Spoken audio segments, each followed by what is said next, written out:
Parte general del derecho privado. La relación jurídica privada, noción y elementos. La relación jurídica es la situación en la que se encuentran varias personas vinculadas entre sí, regulada por el derecho. Ahora bien, no toda relación entre personas, aun cuando pueda producir efectos jurídicos, es una relación jurídica. Así, la amistad, pese a que puede producir ciertos efectos jurídicos como la obligación de los jueces de excusarse cuando tienen amistad íntima con alguna de las partes litigantes, no es una relación de esa clase. En pocas palabras, es el vínculo entre dos o más personas que tendiente a la satisfacción de intereses dignos de tutela jurídica, es disciplinado y orgánicamente regulado por el ordenamiento jurídico. La relación jurídica está conformada por sujetos titulares de las prerrogativas y de los deberes jurídicos que la conforman. Se denomina sujeto activo a quien se le atribuye derechos o facultades y sujeto pasivo a aquel sobre el que recaen deberes. Objeto es aquel sobre el que se aplica cada uno de los derechos. Causa es la fuente de la que ella emana. Son los hechos o actos jurídicos que le dan origen. Así, por ejemplo, el contrato de compraventa da nacimiento a una relación jurídica entre un comprador y un vendedor. Los derechos subjetivos. Definición teoría. Hemos señalado precedentemente que el derecho en sentido objetivo es el conjunto de normas jurídicas sancionadas por el Estado que están vigentes en un determinado momento y que tienden a instaurar un orden social justo.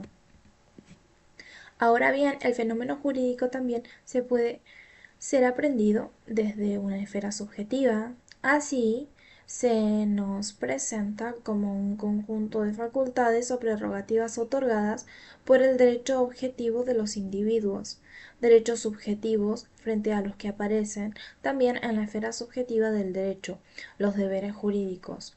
Los derechos objetivos son los contenidos de las relaciones jurídicas. Para definirlos existieron distintas teorías, siguiendo a Tiger 2012, pero pueden citar las siguientes. Doctrina de la voluntad. Esta concepción considera que el derecho subjetivo es un poder atribuido a la voluntad. Fue inicialmente atribuida a Savigny, quien entiende que el derecho es subjetivo como una esfera en la cual reina soberana la voluntad de las personas, por cuanto es esta la que resulta determinante para hacer uso o no de las facultades que la norma le confiere. Doctrina del interés. Ehring ha criticado la doctrina de la voluntad cuando señala que ésta no alcanza para explicar el derecho subjetivo, por cuanto hay sujetos carentes de voluntad que son titulares de derechos subjetivos, es decir, estos derechos pueden adquirirse independientemente de la voluntad del beneficiario. Así define el derecho subjetivo como el interés jurídicamente protegido. Teorías intermedias. Numerosos autores posteriores han descubierto que, en realidad, los elementos de la voluntad y el interés no se contraponen ni se excluyen, sino que por el contrario se complementan. Por eso, con algunos matices, se sostiene generalmente que el derecho subjetivo es la potestad de voluntad humana, reconocida y protegida por el orden jurídico, que tiene por objeto un bien o un interés. Actualmente se definen como un poder o facultad conferido a los sujetos por el ordenamiento jurídico para exigir de otros sujetos un comportamiento o conducta tendiente a la satisfacción de intereses dignos de protección. Elementos y clasificación. El análisis de la estructura del derecho subjetivo permite descubrir que posee tres elementos. Estos son: el sujeto al que pertenece, que resulta ser titular; un objeto sobre el que recae; un contenido que encierra, es decir, la causa. El sujeto de derecho es quien resulta investido de la potestad que éste encierra. No siempre coincide con el portador del interés.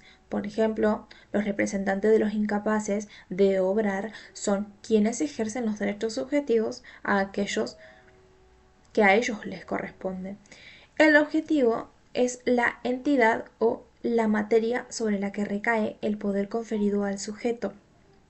El contenido de los derechos subjetivos está conformado por el conjunto de poderes o facultades que detenta el titular, de acuerdo con la naturaleza del derecho de que se trate.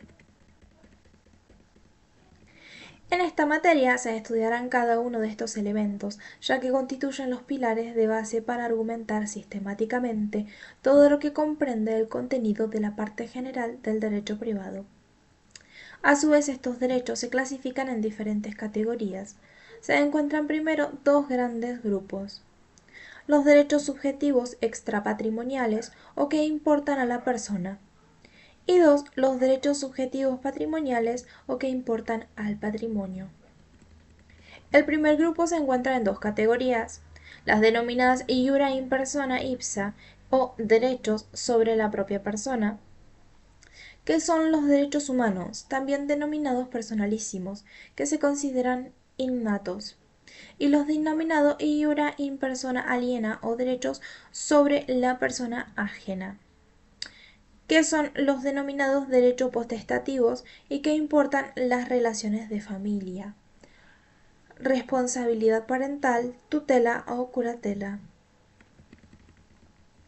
En el segundo grupo se encuentran los derechos personales o los derechos creditorios u obligaciones, que implican la facultad de un sujeto acreedor de exigir de otro deudor el cumplimiento de una conducta o prestación debida. Los derechos reales, que importan la relación de las personas con las cosas.